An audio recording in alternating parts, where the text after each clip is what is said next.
오늘 이 시간 주시는 하나님의 말씀은 이사야 9장 6절 말씀입니다. 이사야 9장 6절 말씀, 구약 성경 977면에 나와 있습니다. 이 계시된 하나님의 말씀을 봉독하겠습니다. 이는 한 아기가 우리에게 낳고 한 아들을 우리에게 주신 바 되었는데 그의 어깨에는 정사를 메었고 그의 이름은 기묘자라, 모사라, 전능하신 하나님이라, 영존하시는 아버지라, 평강의 왕이라 할 것임이라. 아멘. 여러분 잘 오셨습니다. 평강의 왕으로 오신 아기 예수님을 찬양합니다. 서로 인사하겠습니다. 축복합니다. 사랑합니다. 축복합니다. 사랑합니다. 여러분, 초월하신 하나님이 우리의 역사 안에, 우리 사람 안에 내재할 수 있다는 사실을 극적으로 보여주는 사건이 바로 예수 그리스도의 성육신 사건입니다. 인카네이션, 말씀이 육신이 되어 이 땅에 오신 사건입니다. 우주를 초월하여 계신 우주의 창조자이신 하나님이 한 아기의 몸으로 이 땅에 오셨습니다. 이것이 바로 크리스마스의 사건입니다. 대선지자 이사야 선지자는 우리 예수님이 오시기 700년 전에 이 아기 예수의 탄생을 내다보면서 이렇게 예언했습니다. 오늘 본문 말씀 제가 다시 한번 우리 합독하도록 하겠습니다. 시작. 이는 한 아기가 우리에게 낳고 한 아들을 우리에게 주신 바 되었는데 그의 어깨에는 정사를 메었고 그의 이름은 기묘자라, 모사라, 전능하신 하나님이라, 영존하시는 아버지라, 평강의 왕이라 할 것임이라. 여러분, 오늘 본문에 보니까 아기로 오신 하나님에 대한 다양한 이름이 등장하고 있습니다. 왜 이 한 아기에 대해서 하나의 이름이 아니라 다양한 이름이 주어졌을까요? 하나의 이름과 하나의 직책만으로는 그분이 과연 누구시고 그분이 어떤 일을 하셨는가에 대해서 다 설명할 수 없기 때문입니다. 그분은 한 이름과 한 직책으로 설명하기에는 너무나 엄청나신 분이십니다. 그분은 심오하신 분입니다. 그분은 존귀하고 위대하신 분입니다. 그래서 이사야 선지자는 인간의 몸을 입고 오실 하나님의 모습을 다양한 이름을 통해서 나타내주고 있습니다. 오늘 본문 6절 전반절 말씀에 보면은 이는 한 아기가 우리에게 낳고 라고 말하고 있습니다. 여기서 낳고는 그리스도의 인간성에 초점을 맞춘 그런 표현이라고 할 수 있습니다. 우리 모두가 어떻습니까? 부모님을 통해서 태어나는 것처럼 그분 역시 인간적 출생의 과정을 겪으셨습니다. 그러나 그분은 위로부터 주어진 하나님의 아들이셨습니다. 이어서 뭐라고 예언합니까? 한 아들을 우리에게 주신 바 되었는데, 여기에서 이 주셨다는 것은 그리스도의 신적인 측면을 강조하고 있는 그런 표현입니다. 그렇다면은 아기로 오신 하나님, 그분은 과연 어떤 분이실까를 구체적으로 살펴봄으로써 함께 은혜를 받고자 합니다. 첫 번째, 그분은 다 함께 따라합시다. 진정한 통치자이십니다. 진정한 통치자이십니다. 6절 중반절 말씀에 보면은 그의 어깨에는 정사를 메었고 라고 말하고 있습니다. 이것은 장차 오실 메시아께서 그분의 어깨에 세상을 통치하는 권세를 지니고 계신다는 그런 뜻입니다. 그런데 왜 어깨라는 말이 나왔을까요? 이 어깨는 보통 뭘 말합니까? 힘을 상징합니다. 힘. 이 어깨에 세상을 다스릴 권세를 갖고 계신 분. 표준 세번역 성경을 보니까 이렇게 번역을 했습니다. 그분은 우리 통치자가 될 것이라 라고 아주 단순한 표현으로 번역하고 있습니다. 이사야 선지자가 활동했던 당시 BC 735년경에는 아하스라는 20대 젊은이가 유다 왕이 되었습니다. 그러니까 당시의 정치적 상황은 극도로 불안한 상황이었습니다.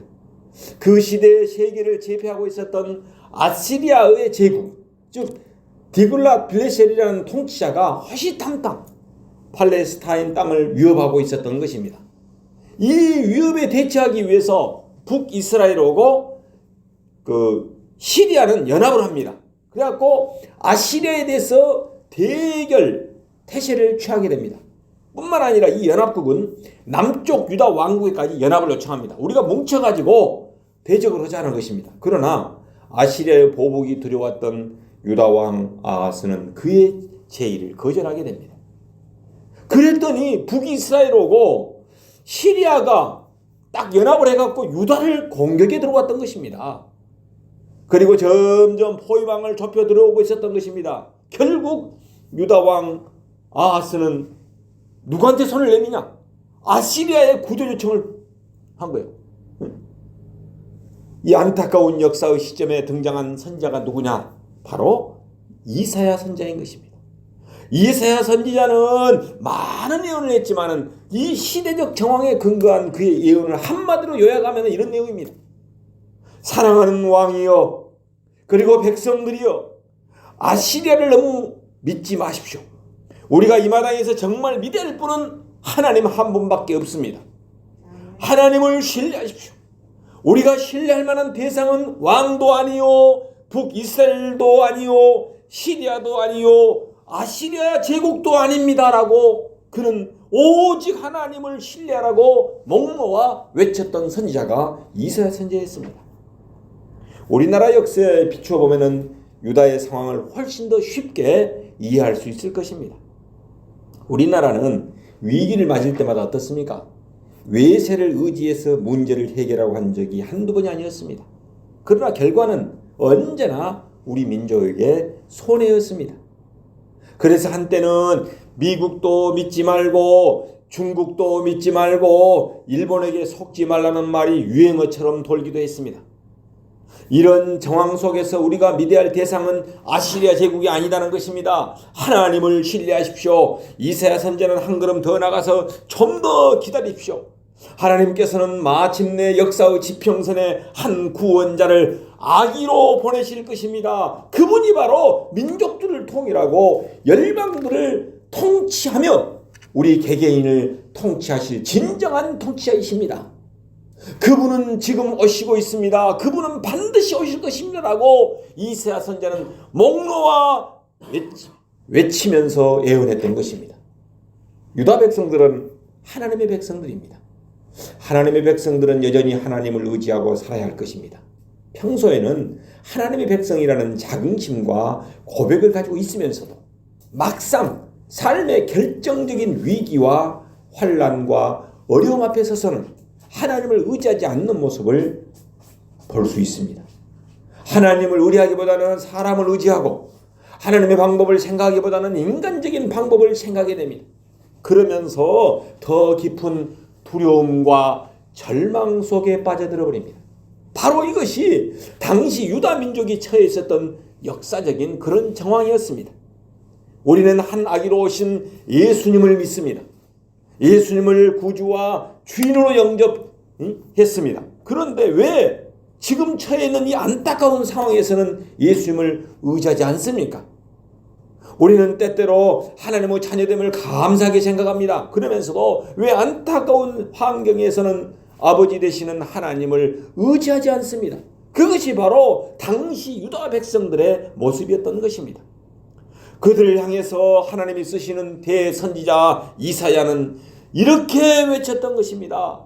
하나님을 신뢰하십시오. 사람이 아니라 하나님을 신뢰하라고 그는 예언했던 것입니다. 당시의 이스라엘 백성들은 그 나라의 지도자들에 대해서 낙심하고 식상해 있었습니다. 우리는 정치권이 바뀔 때마다 혹시나 하고 새로운 희망을 가져봅니다. 그러나 그때마다 새로운 정권은 우리를 역시나 실망시켜버립니다. 세상의 역사는 이처럼 계속 반복되어 왔습니다. 그렇다면 우리의 진정한 소망은 어디에 있습니까? 우리의 진정한 소망은 하나님께 있습니다. 그래서 이사야 선지자는 그 하나님을 바라보라고 말씀하고 있는 것입니다. 그리고 장차 아기로 오셔서 이 세상을 다스릴 우리의 영원한 통치자, 메시아를 바라보라고 말하고 있습니다. 이것이 바로 선지자 이사야의 메시지였던 것입니다. 두 번째로 그분은 다 함께 따라합시다. 놀라우신 분이십니다. 놀라우신 분이십니다. 6절 중반절에 보면은 그 이름은 기묘자라라고 말하고 있습니다. 여기서 그분은 통치자일 뿐만 아니라 기묘자이기도 하십니다. 그러면 기묘자란 말이 과연 무엇입니까? 영어 성경으로 보면 이렇게 번역이 나왔습니다. His name is wonderful. 그의 이름은 놀랍다 하는 것입니다. 놀랍다. 한 아기의 모습으로 오실 그분은 하나님이시며 예수님이십니다. 예수님은 이 땅에 계시면서 책 한 권을 쓴 적이 없습니다. 예수님은 이 땅에 계시면서 시 한 줄도 쓴 적이 없습니다. 한 편의 노래도 작곡한 적이 없습니다. 그러나 전 세계의 도서관에 소장되어 있는 수많은 장서들이 예수님을 주제로 쓰여져 있습니다.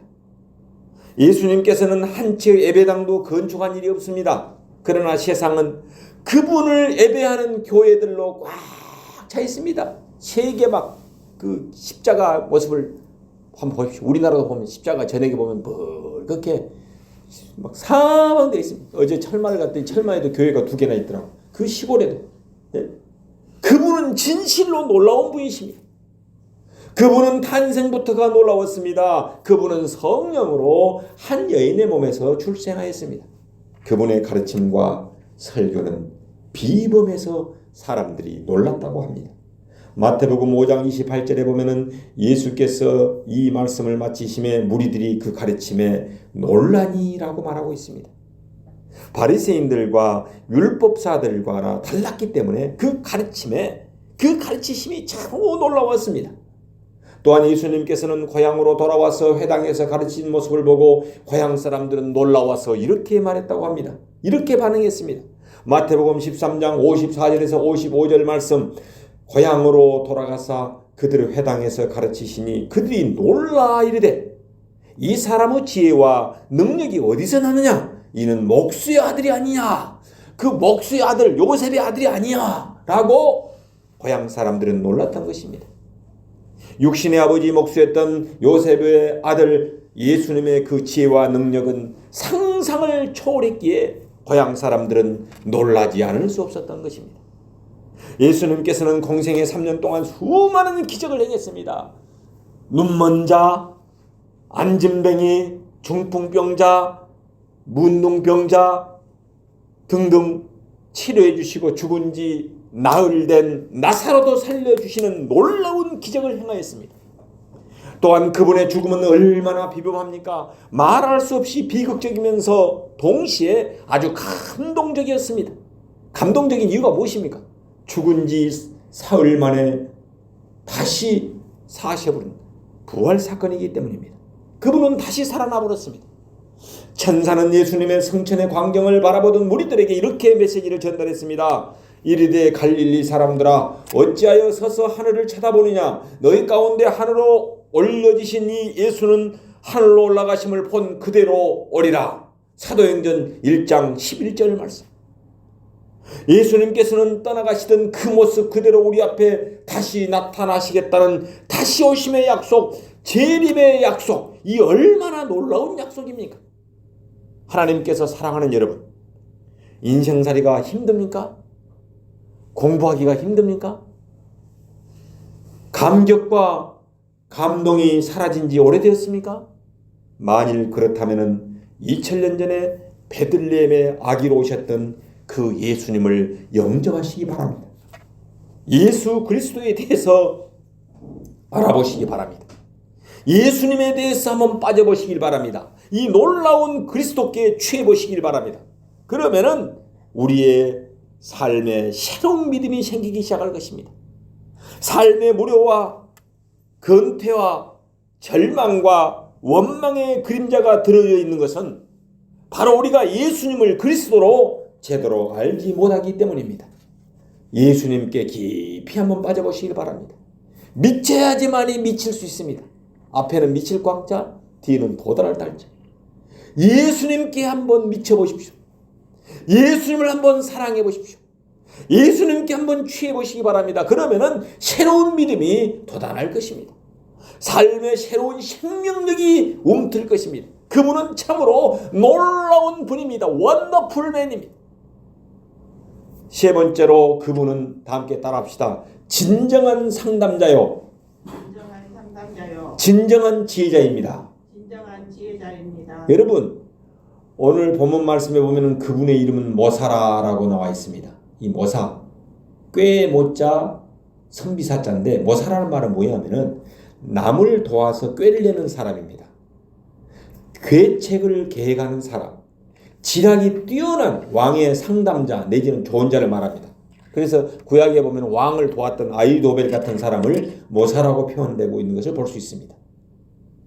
즉 영어 성경에서는 이걸 뭐라고 번역했냐, 모사를 카운슬러라고 번역했습니다. 그래서 제가 순천대학에서 교육학과에 현대 상담 이론과 예수님의 목회 상담 원리라는 책을 여기에서 힌트를 얻어가지고 이 모사 카운슬러 얻어서 제가 논문을 쓴 적이 있습니다. 그래서 국회 도서관에 보관되어 있습니다. 그 책이. 히브리어로는 이 모사가 야하즈라고 하는데 지혜로 꽉 차 있는 분, 지혜자라는 그런 뜻입니다. 그분 안에는 모든 지혜가 들어있습니다. 지금 여러분은 무엇 때문에 고민하고 있습니까? 그분은 우리가 고민하는 문제에 대해서 해답을 갖고 계십니다. 때로는 우리의 삶에 피할 길을 내어주시고 삶의 목표를 잃어버렸을 때 그 방향을 목표를 세워주시고 또 삶의 의미를 던져주시는 분입니다. 지혜자이신 그분은 완벽한 의미에서 카운슬러, 상담자가 되십니다. 우리는 마음이 답답하고 괴로울 때면은 누군가를 찾아가서 이야기하고 싶어집니다. 인생의 상담자가 곁에 있다는 것은 아주 행복한 사람입니다. 상담자가 필요 없는 인생은 아무도 없습니다. 고통이 없는 사람은 없기 때문입니다. 문제가 없는 사람은 없습니다. 문제가 없는 인생은 있을 수가 없습니다. 그래서 우리 모두는 상담자가 필요한 사람들인 것입니다. 그러나 사람이 사람을 돕는 데에는 언제나 한계가 있습니다. 완벽한 의미에서 상담자는 그래서 존재하지 않습니다. 그러나 성경은 우리에게 완벽한 완전한 상담자 한 분을 소개하고 있습니다.